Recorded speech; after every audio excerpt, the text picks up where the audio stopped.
आज S T बँकेच्या 11 संचालकांनी आज महाराष्ट्र नवनिर्माण सेनेच्या आमच्या ठाण्याच्या कार्यालयात माझी भेट घेतलेली आहे आणि त्यांनी ज्या काही गोष्टी आज मला सांगितलेल्या आहेत त्याच्यानंतर सदावर्ते ज्या पद्धतीने महाराष्ट्रात बोलत असतो, महाराष्ट्र हित दाखवत असतो. खरं तर एस टीच्या अनेक कर्मचारी, ही सगळी गरीब एस टी कुटुंबातली घरं आहेत, एस टी कर्मचारी आहेत. काही वर्षापूर्वी एस टी कर्मचाऱ्यांच्या मी भलं करतो असं दाखवून हजारो म्हणजे 70,000च्या वरती एस टी कर्मचाऱ्यांनी त्यांच्या युनियनमध्ये सभासद घेतलं आणि त्याच्यानंतर मला असं वाटतं की त्यांच्या सगळ्यांचा विश्वास जिंकल्यानंतर एस टी बँकेच्या निवडणुका झाल्या. एस टी बँकेच्या निवडणुकीत त्यांचा पॅनल जिंकून आलं. त्या पॅनलचीच आता काही लोक माझ्याकडे आली होती आणि त्याच्यानंतर सदावर्ते यांनी एक प्रचंड मोठा भ्रष्टाचार त्या एस टी बँकेमध्ये केला. हे तिथल्या संचालक मंडळाला कळालंच लगेच आणि त्याच्यानंतर त्या लोकांनी त्याच्या विविध खात्या RBI पासून ते मुख्यमंत्र्यांपर्यंत त्यांच्या तक्रारी केल्या. सदावर्तेंनी जवळजवळ 200 कोटीचा भ्रष्टाचार एस टी बँकेमध्ये केलेला आहे आणि एस टी बँकेमध्ये भ्रष्टाचार करताना डेटा सेंटरपासून म्हणजे डेटा सेंटरचं जर 3 कोटीचं बिल असेल तर त्याचं बिल त्यांनी 55 कोटीच्या आसपास दिलेलं आहे. दुसरं AC विकत घेतल्या, त्याच्या किमती 85,000 आहेत. कम्प्युटर विकत घेतले प्रचंड मोठ्या प्रमाणात, त्याचा किंमत तुम्ही ज्याला एखादी क्वांटिटी बल्कमध्ये विकत घेता त्यावेळेला त्याची किंमत कमी होते. 80,000 रुपयाचे कम्प्युटर घेतले. फर्निचर बनवलंय, फर्निचरच्या वरचा फक्त सनमायका बदलला, फर्निचर तोच. आणि या सगळ्या गोष्टी तिथल्या संचालक मंडळाला सतत कळत होत्या आणि संचालक मंडळ याच्या बाबतीमध्ये सतत तक्रारी या विविध खात्याकडे करत होता. परंतु त्यांच्याकडे सदावर्तेच्यामुळे त्यांच्याकडे कुठल्याही प्रकारे कुणी त्यांना या सगळ्या चौकशीमध्ये मदत करत नव्हतं. आज त्यांनी महाराष्ट्र नवनिर्माण सेनेच्या कार्यालयात भेट दिली. संपूर्ण भ्रष्टाचार हा त्यांनी या पेनड्राईव्हमध्ये मला दिलेला आहे. कशा प्रकारे भ्रष्टाचार करण्यात आला, कसे कसे पैसे खाल्ले गेले, संचालक मंडळाला जीवे मारण्याच्या धमक्या कशा दिल्या गेल्या, म्हणजे एक व्हिडिओ कॉल आहे आणि तुम्ही आता पाहिला.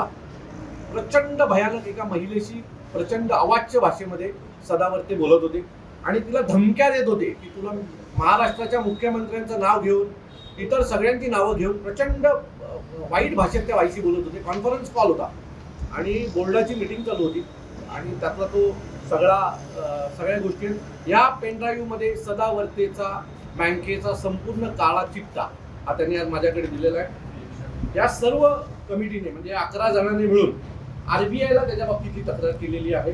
त्याच्यासोबत अर्बन बँकेचा जो विभाग असतो त्याला तक्रार केलेली आहे. मुख्य कार्यकारी अभियंता यांना देखील याच्या बाबतीमधली राज्य परिवहन सहकारी बँक लिमिटेड त्यांना देखील याच्या बाबतीतल्या लेखी तक्रारी आहेत की सदावर्तेंनी बँकेच्या कर्मचाऱ्यांचे, गरीब कर्मचाऱ्यांचे पैसे हे खाल्लेले आहेत. यात तुम्ही 2.5-3 वर्षापूर्वीचे सदावर्ते बघितले का? एस टीच्या कर्मचाऱ्यांसाठी सतत संप करत होते, बरोबर आहे, आंदोलनं करत होते, लोकांचे मोर्चे काढत होते. मागच्या 3.5 वर्षात काय बदल झालाय की सदावर्तेंनी एकही मोर्चा नाही काढला, एकही आंदोलन केलं नाही. या सगळ्या विषयामध्ये एक मोर्चा नाही काढला किंवा एक आंदोलन केलं नाही. याचा अर्थ काय? एस टीचे तुटलेले टप हे सुधारले का? काचा बसल्या का? आजही तुम्ही आज गेला महाराष्ट्रातल्या कुठल्याही एस टी कर्मचाऱ्यांचे जे एस टी स्टँडवर विश्रांतीगृह आहेत त्यांची परिस्थिती जाऊन बघा. त्याच्यावरती सदावर्तेंनी शरद पवार साहेबांच्या घरावर हल्ला केला होता. आज 3.5 वर्षामध्ये काय बदल झाला की सदावर्ते एस टीच्या कर्मचाऱ्यांवर किंवा एस टीच्या दुरावस्थेवर बोलत नाहीयेत? सत्ता परिवर्तन झाल्याच्या नंतर सदावर्तेंनी एस टी कर्मचाऱ्यांच्या बाबतीत बोलणं सोडून दिलंय. एक कर्मचारी आज रडतोय आणि मला असं वाटतं की फक्त कर्मचारी रडत नाही तर त्यांचं कुटुंब पण रडतंय आणि याला सर्वस्वी जबाबदार हे सदावर्ते आहेत. सदावर्ते संचालक मंडळाला सतत मुख्यमंत्र्यांच्या नावाने जीवे मारण्याच्या धमक्या देत आहेत. माझी माननीय मुख्यमंत्र्यांना विनंती आहे की मला खात्री आहे की मुख्यमंत्र्यांना यातलं काहीच माहिती नसणार आहे. मुख्यमंत्र्यांच्या नावाने धमक्या दिल्या जातात. खरं तर सदावर्तेची सिक्युरिटी काढून आता याला सिक्युरिटी देण्याची वेळ आलेली आहे. तर माझी महाराष्ट्राच्या मुख्यमंत्र्यांना, गृहमंत्र्यांना विनंती आहे की या संपूर्ण प्रकरणाची चौकशी झाली पाहिजे. अहो एक कॅलेंडर दाखवतो. हा एस टी बँकेचा कॅलेंडर आहे, बरोबर आहे? हा एस टी बँकेचा कॅलेंडर आहे.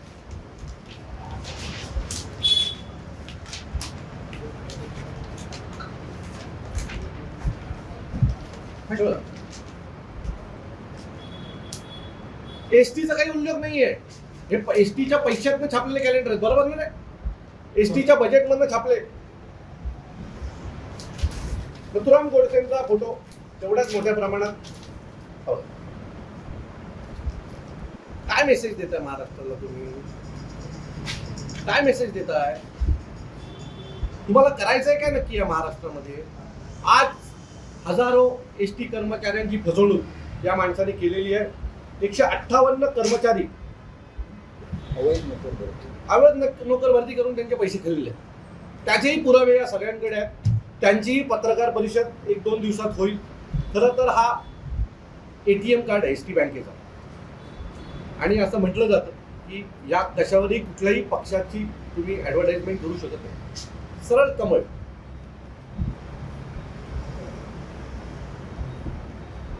मला असं वाटतं की तुम्ही तुमच्या